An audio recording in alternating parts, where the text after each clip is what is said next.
Bonjour, c'est Anaïs Guyot, j'espère que vous allez bien. Je suis sophrologue consultante et j'interviens en entreprise pour replacer l'humain au cœur de l'organisation en outillant notamment les hommes et les femmes qui la composent à savoir gérer eux-mêmes leur stress et leurs émotions. Gérer, un mot que je n'aime absolument pas, mais que j'emploie pourtant parce que c'est celui qui est le plus souvent employé et donc le plus souvent compris dans le domaine dans lequel j'interviens, gestion du stress, gestion des émotions. Quand je parle de gestion du stress ou de gestion des émotions, je donne toujours cette métaphore.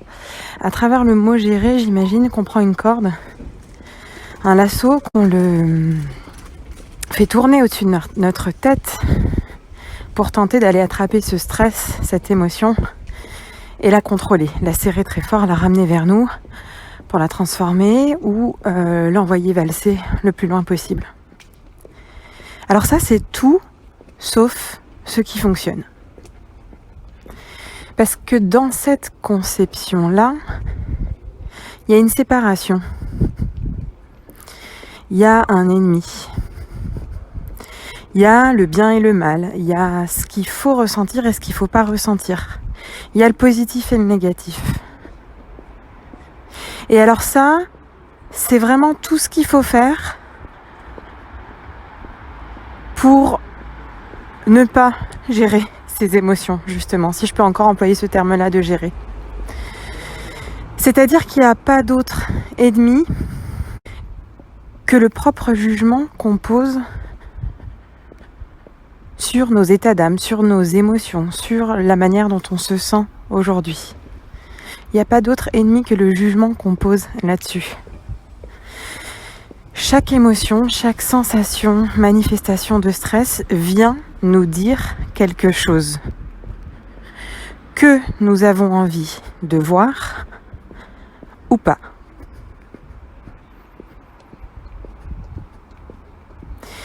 Mais il n'y en a aucune qui est à fuir. Alors bien sûr, il y en a qui sont beaucoup plus douloureuses que d'autres. Et quand on veut les fuir, on fuit ça, on fuit cette douleur-là. Cette douleur-là qu'on ne sait pas si on est capable, si on va être capable de l'affronter, de lui faire face. Mais même dans ces termes que j'emploie, affronter, faire face, il y a encore cette séparation, cette distance, cette dissociation, cet ennemi. C'est le message très important que je voulais vous passer aujourd'hui et pour l'appliquer sur ce qu'on est en train de vivre, sur cette expérience de confinement, je voulais vous dire que c'est totalement normal de vivre des émotions très très différentes pendant cette période de confinement.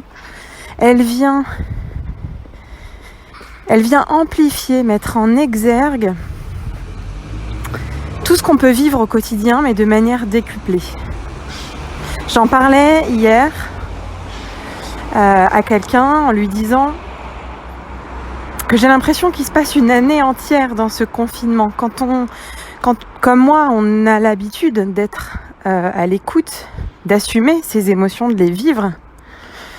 Je lui disais, finalement, ce confinement, j'ai l'impression qu'il se passe une année entière.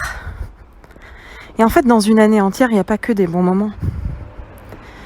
Il y en a aussi des désagréables, des contraignants, des douloureux, des moments qui font souffrir.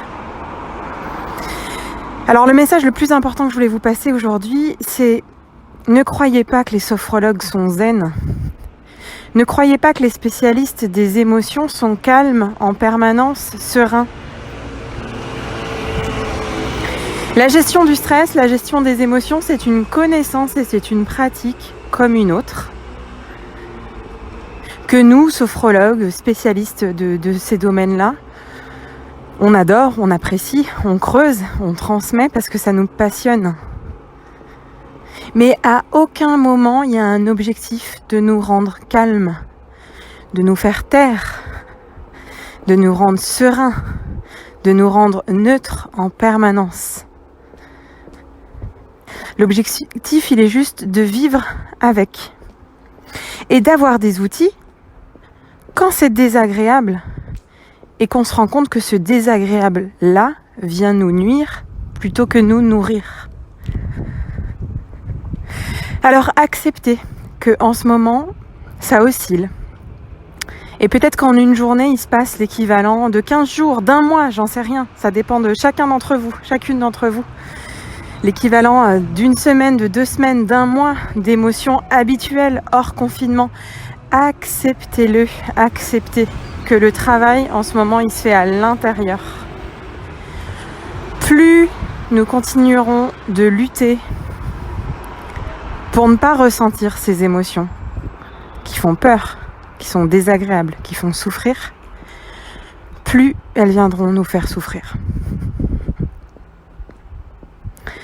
Je vais prendre un exemple dans le monde de l'entreprise.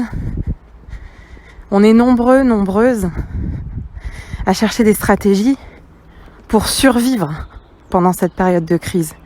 J'assistais encore ce matin à un webinaire pour échanger sur les pratiques d'entrepreneurs. Et on nous expliquait qu'il existe de formidables outils pour continuer à faire ce qu'on fait, mais à travers des écrans interposés. Et bien à ce moment-là, moi j'ai ressenti de la colère. J'ai ressenti de la colère parce que j'ai décidé de ne pas lutter.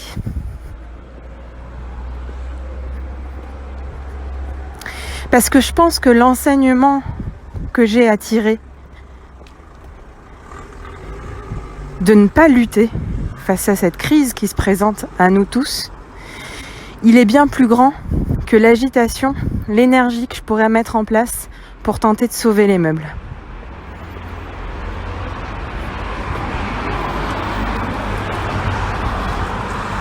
Et déjà, aujourd'hui, grâce à ce podcast, et c'est, je crois, le 18e épisode, cette crise, ce dénuement, le fait d'accepter que je ne pouvais pas, que je ne souhaitais pas sauver les meubles, que je souhaitais vivre, traverser cette crise de la manière la plus juste qui soit pour moi, et ben ça m'a permis à travers ces premiers épisodes de vous délivrer des messages essentiels que la technologie actuelle me permettait de faire depuis toujours. Mais je n'avais pas pris conscience de l'importance de le faire. Donc ça c'est pour mon exemple personnel, mais je vous invite à regarder aujourd'hui en vous. Qu'est-ce que vous faites en ce moment pour lutter, pour sauver les meubles? Et il n'y a pas de jugement derrière ça, c'est normal, c'est humain. On sent qu'on est menacé. Alors on agit, parce qu'on ne veut pas rester impuissant. Qu'est-ce que vous faites pour sauver les meubles?